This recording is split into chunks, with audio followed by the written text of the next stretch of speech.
form, which is they generally wrap everything up within an hour. Yeah. And sometimes they'll do a 2-episode crossover. Sure. But the original classic Who, you would have, the Genesis of the Daleks, for example, goes for I think it's over 2 DVDs. It's like 10 episodes. But if you talk to the writers on the show, they actually say there's no canon. Yeah. Right. Yeah. But also, There's a very loose canon in the broad sense of the tenets of, pardon the pun, the tenets of the show. Loose canon tenets. But there is You're so British, Alan. Yeah, I know. I'm sorry. I'll try and fix that. Yes, on the obtain next that. podcast. So I'm British, sorry. he shits the Queen. I'm terribly sorry. But he's a time traveler, so canon. Alan? Oh, sorry. Yes, Alan too. Yeah. But Alan is a time traveler. They all time travel, just like all Asian people know martial arts. It's the exactly, same all thing. British people time travel. But you know, I think when you're dealing with time travel, you can be a little looser about canon because you're like, well, maybe he wouldn't fix something. You know, you don't know. I think this is a way that the story is developing, and of course with Torchwood, kind of a companion series, building up other people's stories. The Doctor has made statements like, well, I can only travel within my own time frame. I can't go back and meet myself. I can't go back and... Although He's done that over and over again. But they're starting, I think, to try to solidify a little bit more because people are getting more attuned to that and are looking for these things. Like, hey, wait a minute, but you said ... No, I think I definitely think that's true, and I think that in a lot of ways, Doctor Who is very comparable to like Superman or Batman or the superheroes that have been around for a long time, and that they kind of have a fluid history. Yeah. You can't bring canon. Things are getting You can't retconned. be dogmatic about canon. No. There are certain things that you can't change, but there's only one or two things that the detail, like you said, the small stuff, they don't really care about. And it hasn't gone wildly off of this would work, this wouldn't work. It hasn't. But there are those things that if you're going to look into it too deep, you'll be like, but wait, they said in this episode, you know what? Just don't worry about that. Yeah, there have been things that they've discovered over the way. When Doctor Who first started out, he was this eccentric old crazy genius, and we eventually found out, through writers throwing things in here and there and over the years, that he was a member of a race, the Gallifreyans, a species called the Time Lords that are from a planet called Gallifrey. And they kind of overlook time and make sure that people don't play too much hob with the time-space continuum until they went crazy. Until they went crazy. But the Doctor was kind of their one of their bastard children. He was like, I don't think that we should be so parsimonious with our powers. We should go out and help people and use time to help as many people as we can. In fact, as opposed to just standing aside like the Watcher. In fact, he was a rogue agent for a while. He stole his TARDIS. That's one of the few things they established right in the very first episode. I mean, he actually says that he was on the run from his own people right in the very first episode back in 1963. Although, and I'm not sure when, at one point they felt like he had paid his dues and they took him back on as sort of a rogue agent, if you will. It was the last appearance of Patrick Troughton, the second Doctor. He had to help the Gallifreyans, and what they basically did was they played Hobble. They erased some of his memory and put him back on Earth, and basically he could still use the TARDIS to some extent, but he was trapped on Earth, and that's when you got. Unit. He was just like Silver Surfer. Yeah, the United Nations Intelligence Task Force, which still plays a significant part in the Doctor universe today. He worked very closely with them, and that was how do we it's a reinvention of the show. How do we make this more interesting? Oh, well, let's stick him on Earth. How do we keep it in budget so we can afford it? And that was the thing, because they were also switching to color, and they were like, well, how can we have this in color and still manage to do this? I had also heard, and correct me if I'm wrong, if anybody else has heard something similar, that the viewer response was better when the episodes were Earth-based, that they felt it was more relevant, that it was a little bit less, I don't know how people rationalize this, but that they got higher ratings, actually. Yeah, the core of Doctor Who, certainly when I was growing up, and I think still some of the best episodes, are when it takes something that's very ordinary, like shop window mannequins, or going down into the tubes, into the underground. Something rail- accessible. Or Yeah. stone angels or gargoyles, Ugh. and makes them incredibly frightening. Yeah. Sure. Oh yeah. Which you can do with that when they try and and particularly when they in the Tom Baker era when they try to do the outer space things and they do the model spaceships and you could see the strings and that threw you straight out of the show to start with. But they only tended to use those for like 5 minutes to establish setting, and then everything else was done on Which is one of the nice things running about down corridors. One so- of the nice things about the new series is that they can actually do that kind of thing Yeah. a lot more convincingly Well, now. to me, But- the new series seems like Eccleston is pretty much in Cardiff or London the whole time, and then when season 3 comes around, they start doing some phenomenal stuff, and you can see, wow, I think this is a bigger hit than they ever thought it would be. So they're like, hey, here's some more money for Doctor Who. So season 3, they go to all kinds of zany, wacky places because they can Right. afford And also, I'm hearing that the BBC new- has a much different cast structure than they did in the 80s, 70s. And it's a bit different part of the 60s. BBC too. I mean, having just rewatched that, there are a lot of Alien Planet ones in those first 2 seasons, but Oh, it yeah, does but get to be more of it you're- Yeah. later. And there's Often- more arc stuff I think later, one too. thing that they do really keep though is they make both Eccleston and Tennant are very open about their love for the Earth. And they're just like, oh, you're such an amazing people. You're so great. Yeah. You know, you don't know what the fuck you're doing, but you go out there and you do it anyway. And I love that about you. Which is a solid turn away from where the previous couple Doctors were going, I felt Yeah. like, where they were getting darker and darker. They were And- certainly Sylvester McCoy and Colin Baker were definitely the darkest of the Doctors. But we're still in the introduction phase, so let's Okay. get a question from Stephanie Lisai. I kind of like that. I don't know what it means, but I like it. Lisai. Lisai. Who says, individually, what is it that you think attracts you to the show and its story? The main reason I'm asking this is because if someone pitched the idea of the show to you, wouldn't you find it slightly daft believing the idea couldn't work? I'm like, really? Have you never watched a science fiction television You're show asking a bunch before? of geeks. Wouldn't you think this is insane? Hells no! It's No. pretty This is the best straightforward. thing I think it's the ever. best premise ever. It's a pretty straightforward idea. Yeah, you very can simple do idea. stories about anything set anytime, anywhere. Exactly. Yeah. With no big strict adherence to like, well, we can't do that because in really- time physics. Yeah. Yeah. Yeah, nobody yeah, and it's even broader than Star Trek because Star Trek had this amazingly broad scope because you could go to any planet in the galaxy at least. It's like you can go anywhere in the universe and any time in the universe, so you can your scope is trifold almost. You And I think tell that's one of any the great story. things. Every time a new story starts, is you've got no idea Yeah. what universe even it's going to take place in, other than the council estate in London. And in that way, I think the viewer kind of becomes a companion. Yeah. Because the companion is just along for the ride. The companion has Yeah. no idea what's gonna. It's this whole adventure. You are. There is that. You can put yourself in her shoes. When those TARDIS doors open, you don't know what's on the other side, and that's what makes it interesting. We should probably define it. What a companion. I was just going to say. Well, The Doctor that's is actually what I was going to get into with, because it said individually, and I was going to say it's not to me the TARDIS, and it's not the science graveyard. To me, when I started with Eccleston, it was Rose, who is the companion, and the Doctor's relationship. And that's what drew me in, because I couldn't remember last time I was so emotionally attached to characters. And the companion is Rose for the first season, and the companion is just exactly what it sounds like, a companion, a traveling companion who the Doctor shares adventures with, but also keeps him from doing anything too batshit crazy. It's kind of his grounding point. And that's what drew me in that show. By the end of season 2, I was just so in love with Rose and so in love with the way they interacted. That's why I loved the show. All the rest was just cool, glitter on the cake. And they're at this point now there are 11 Doctors, but there have been countless companions at this point. There's so many of them, and they're like Kristen said, their entanglements with the Doctor are one of the crucial aspects of the show, as far as reflecting what humanity is onto what the Doctor likes about humanity, and their interactions are what makes the stories very attractive. Because a lot of them do have the some of the, at least the naivete or the audacity to say, like, hey, here's Pompeii. Why don't we warn everybody and get everybody the fuck out of here? And the Doctor will just, if somebody is all the worst things about humanity, when they present those elements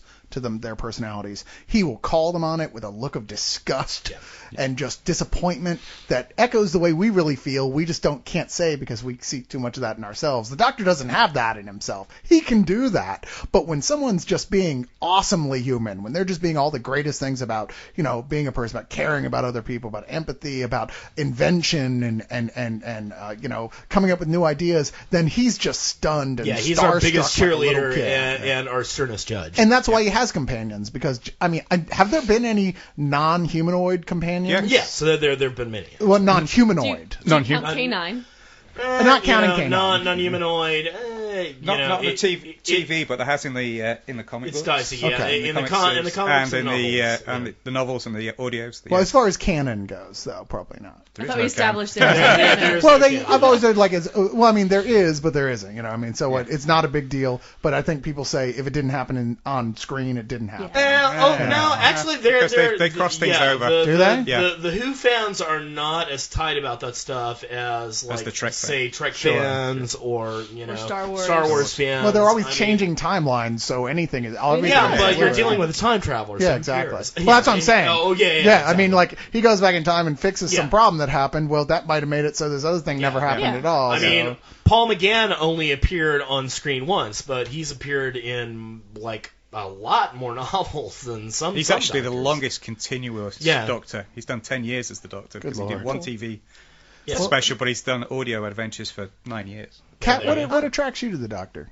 It was the kind of thing when I was kind of first forming myself into a geek. I came across the Doctor. I grew up in a household with no VCR and no cable. Katt Pangea. Katt Gia. It was the kind of thing that there was something, I don't know, there's something about this fantastical element. I've always been attracted to that sort of a thing. And it was shown on Saturday nights on my local PBS station, WCFE, for any of you who are up there. And I was always falling asleep during it. It always frustrated me that I would always catch the first 15, 20 minutes and then fall asleep. And I would catch full episodes every now and then when they would kind of need some filler, on a Sunday afternoon or something. And so for me, it was like this little precious commodity that I only got to see bits and pieces of. And I remember seeing, Pyramids of Mars for some reason I saw over and over again. That was always the one I managed to catch. Space mummies. and also I had this fascination with Egypt at the time. So that was oh my goodness, it's some of my favorite things all smushed together. And then, seeing the Daleks. I'm looking at the model Dalek here on the table right now. Dalek. Awesome. The Daleks. Exterminate. And that they were terrifying. I mean, when you look at it sitting here, it's really not that scary of a thing. But if that thing were to come to life and turn into Dalek-sized, God, those things are terrifying. Well, you can't get that by just watching, looking at a clip and going that thing looks and sounds dumb. It's got a plunger and an egg beater for a hand. You can't get why they're scary unless you watch a whole episode. Deeply psychologically terrifying. And and all of Doctor Who is all of the terrifying things in Doctor Who are the kind of terrifying things that I still am able to process, deal with, and enjoy. I don't like slasher films because what's the British term? Hiding behind the sofa. Hiding behind the sofa. Hiding behind the sofa because the Daleks are. And the just Cybermen in general. The idea of the Cybermen that they're going to take human beings and turn them into robots. The Cybermen was the thing that freaked my wife out more than anything. Oh my goodness! They are really terrifying. It's. For me, it was one of those formative moments, and like I said, a precious commodity. And when it started back up with the Christopher Eccleston series, I was just like, oh, thank God! And what the hell are you doing in a leather jacket? You're not my doctor. It was the Dalek episode of that one that was like, okay, I really love the show. Because then I was like, all right, we're seeing what's going on. The Dalek, which is the sixth episode into that was an awesome episode. Once they really started paying reverence to the classic show, I mean, I think, I'm really glad that you, Kristen, are saying that that's where it jolted for you, because I know why it jolted for me. It was just when they showed the Cybermen head in the museum, I was like, oh, Cybermen.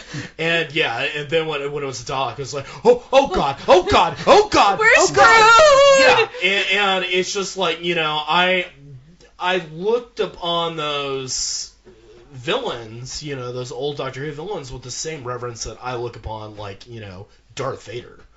Oh, yeah. Or the Daleks would kick his ass. Klingon battle cruiser or what have you. I mean, it's just like, now things are getting interesting. Crap. How about you, Al?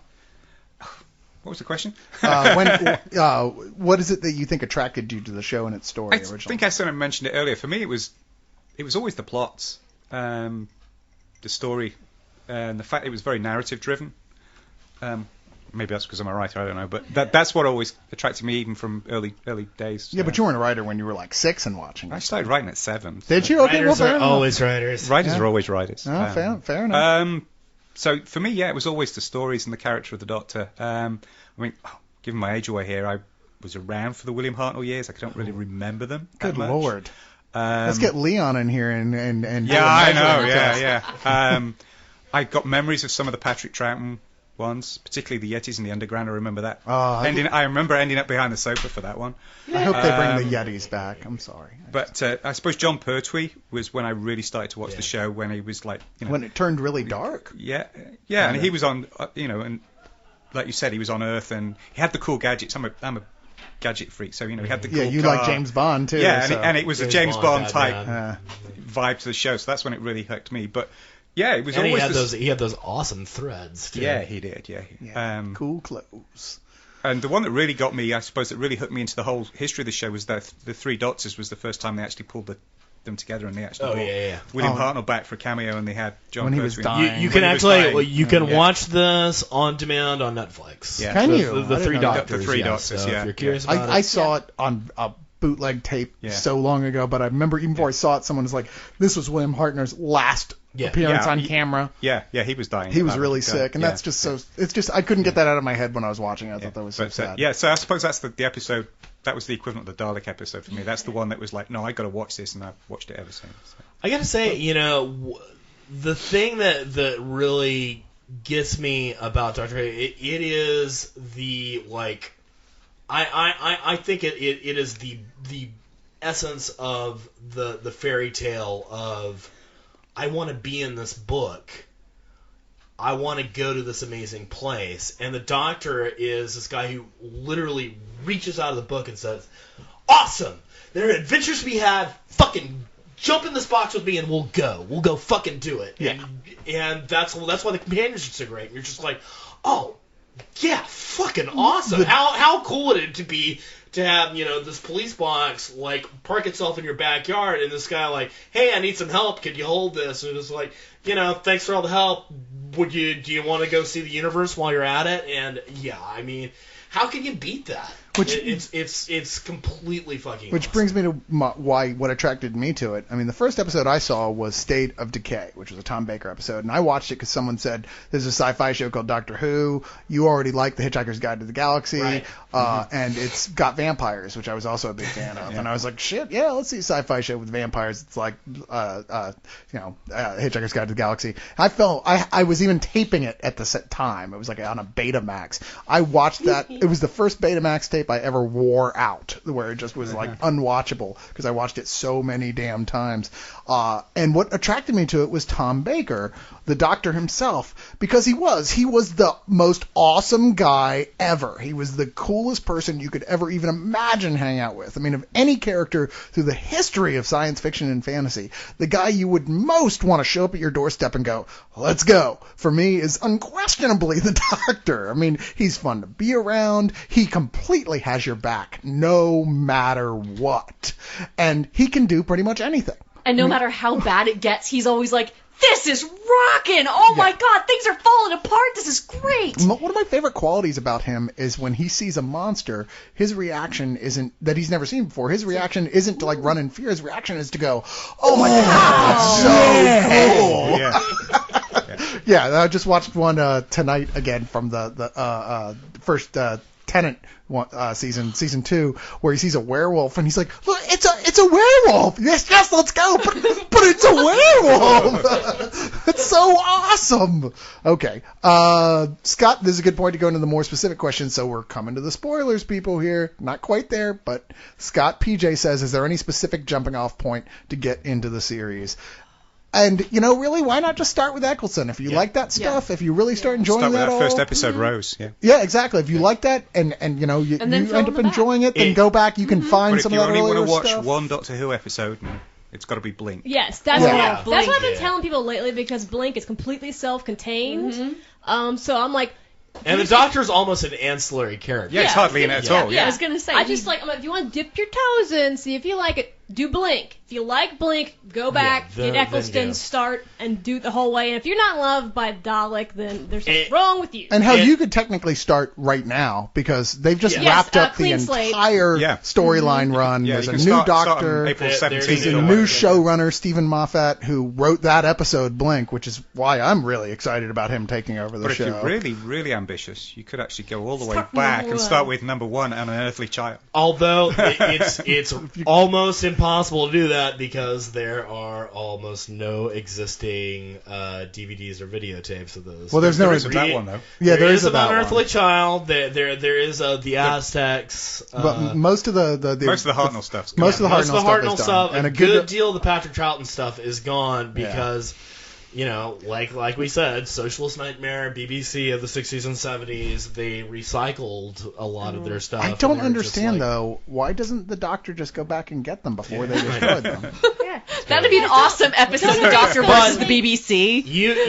You can pretty much do Pertwee on DVD. Almost all of them are But available. you can do all the Doctors on Netflix. You can do all the Doctors on Netflix on demand because Yeah. I'm actually going through and redoing those as well. So. There's a good deal that you can get on demand. There's some that you actually have to get the physical DVD for, unfortunately. The sad thing is,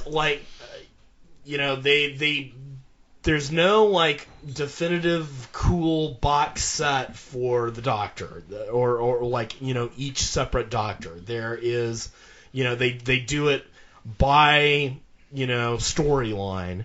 And that you'll get 10 episodes in a 2 DVD package, but it's piling it all up is a bit of a chore. And be aware, you will never forget your first Doctor. No, Whoever you start off with is going to be your definitive Doctor, and when he regenerates for the first, it depends, maybe the first episode, maybe the first 5 minutes, depending on how long it takes you to kind of acclimate, you're going to be like, this isn't my Doctor.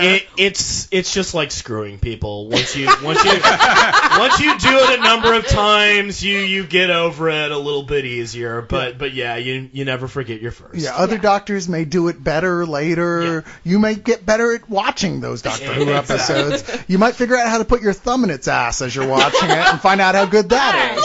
Don't, What? Am I crossing this over the metaphor too Yes. much? Okay, well that brings us not that Yeah, specifically, but There before are girls in the to room now. another question. Driving the TARDIS across the space-time continuum. Brings us to another question.